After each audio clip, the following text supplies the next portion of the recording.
Привет, меня зовут Юлия Гензина. Вы находитесь на моем канале, который посвящен интерьерному вязанию. Поскольку, как вы знаете, у меня теперь есть своя мастерская, я вот готовлюсь к занятию, которое будет по пулингу. Вот в течение октября каждое воскресенье мы будем собираться и, как я говорю, мы будем экспериментировать, потому что пулинг — это эксперименты прям. То есть это действительно будут такие творческие собрания упертых людей. Но сегодняшнее наше видео не об этом. Я вам хотела просто, поскольку я вот сейчас готовлюсь, как раз продемонстрировать одну интересную штуку. Вот у меня тут разная пряжа, она подходит для пулинга. Это Papatya Joyful, турецкая. Подходит, потому что в ней с границами все нормально, и с длиной цветовых сегментов. В общем, все в ней прекрасно. Мы будем пробовать на ней. А есть пряжа посложнее, которая тоже подходит для пулинга, но в которой есть нюансы. Но нюансы эти не связаны с границами цветов, там, а они связаны с самими цветовыми оттенками. На этой пряже, например, я вам про нее, во-первых, рассказывала в своей книге «Цвет на крючке». Эта пряжа называется Alize Superlana Maxi Multicolor.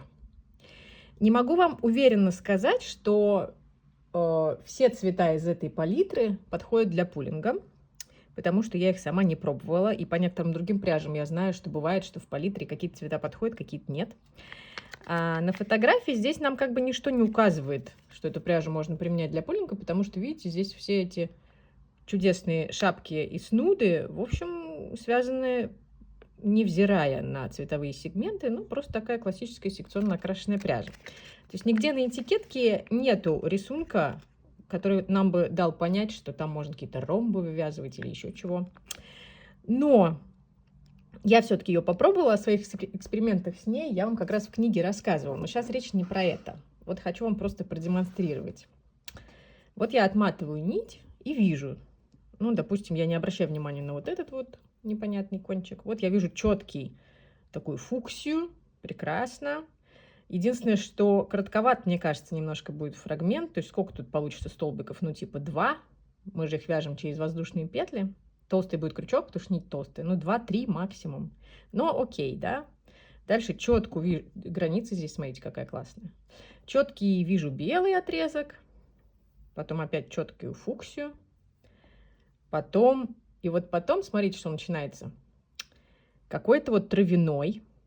Вот четкая граница этого травяного, дальше начинается серый. Причем этого травяного, я не знаю, 2 сантиметра. То есть я здесь ни одного столбика не свяжу. Я только захвачу крючком эту нить, и все, она уже закончится, этот цвет. Дальше такой же примерно длины серый. Потом он переходит в какой-то вот бутылочного вот столечка.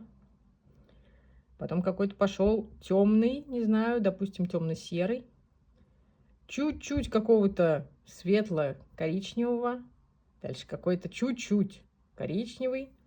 Потом, смотрите, желтоватый, какой-то красноватый. Объединяет все эти отрезки одно, что они очень короткие.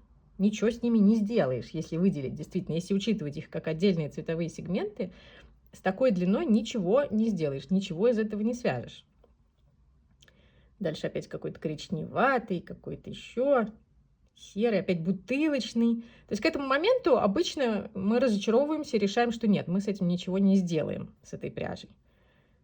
Где же фуксия опять хотя бы? О, смотрите-ка, фуксия. И тот же отрезок фуксии с четкими границами, все в порядке. О, белый тоже, чуть подлиннее, но ладно, терпимо. Тоже с четкими границами. Опять фуксия.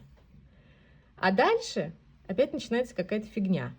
То есть получается, что на протяжении этой нити есть 3 сегмента с четким устраивающим нас параметром. Это и длина, и граница, и сам цвет. Какие это сегменты? Это одна фуксия, белый и вторая фуксия. Вот в них мы можем быть уверены. А между ними какие-то странные вот эти вот цветовые переходные отрезки. Что с ними делать, непонятно. То есть между одной фуксией, сейчас мы посмотрим прям, вот одна фуксия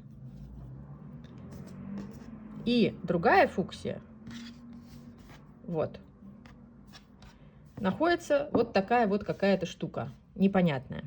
И что с этим делать? Если считать, допустим, что пусть это будет один цвет, серо-бурмалиновый такой, серо-бурмалиновый желтый, Так можно сделать. Мы можем считать, что это один цвет, и просто ввести в программу потом для пулинга нужное количество столбиков, провязано этим цветом. Так можно. Но он длинноват, к сожалению. Длинноват этот отрезок для одного цвета. Чересчур. Поэтому что мы можем здесь сделать? Мы можем разделить этот серо-бурмалиновый желтый отрезок все-таки на два отрезка. На какие? Ну, например, один отрезок у нас будет натурально серо-бурмалиновый, и, например, он будет заканчиваться... Сейчас я вам, чтобы видно было. Например, он будет заканчиваться вот здесь. Вот отсюда и до сюда. То есть в этот серо-бурмалиновый отрезок у нас войдут травяной, серый, какой-то светлый, не знаю, серый, бутылочный и темно-серый. Вот они будут в такой вот гамме, вот этот серо-бурмалиновый отрезок. И по длине он нас вполне устроит. А второй отрезок, мы его назовем, например, какой-нибудь охровый. Потому что в нем у нас будут, смотрите, какие цвета. Светло-коричневый, такой осенний, темно-коричневый, желтый, немножко оранжевый, опять желтый, опять коричневый, опять светло-коричневый. Вот такой у нас он будет. Да? А дальше у нас опять идет серо-бурмалиновый. То есть опять оттенки из вот этого отрезка. Вот так у нас получается это все. И таким, а потом уже идет наша фуксия. В итоге что мы имеем? Мы из одного длинного отрезка, который нам по длине никак бы не подошел, выделили в итоге 3 даже, а не 2.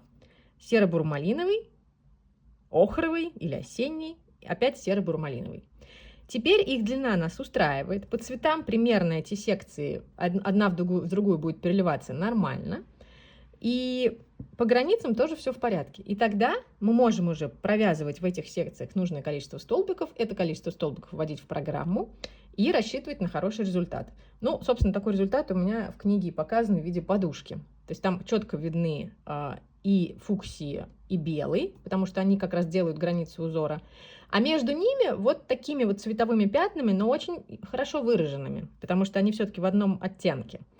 Располагаются другие полоски, и рисунок виден. К чему я все это? Мораль такова, что не надо сразу отчаиваться, если вы видите, что в пряже есть все-таки четкие границы, и какие-то секции четко выделены, имеют примерно одинаковые отрезки. То есть мы сразу здесь увидели белый и фуксию, с ними все в порядке. И если между ними есть что-то не в порядке, как вот в этой пряже, то я хотела вам как раз продемонстрировать, что это все решаемо. Но если бы здесь было полный отрезок вот такого серо-бурмалинового, повторю, что вряд ли бы мы уложили его в узор, потому что слишком длинный. Ну, можно было бы попробовать, но не уверена. Здесь вот получилось. Попробую еще другие цвета из этой линейки. Пока что эта пряжа у нас есть в доступе. По крайней мере, я ее видела во многих магазинах, поэтому можно попробовать. Если вы ее уже пробовали, напоминаю, это Alize Superlana Maxi Multicolor. Напишите, пожалуйста, в комментариях, какие цвета у вас получились именно в пулинге. Нам будет проще. Мы тогда сразу их и будем покупать. Большое спасибо. Если вы не знакомы с техникой пулинг, то посмотрите, у меня на канале есть много-много видео про эту технику. Ну и приходите на живые занятия. Спасибо.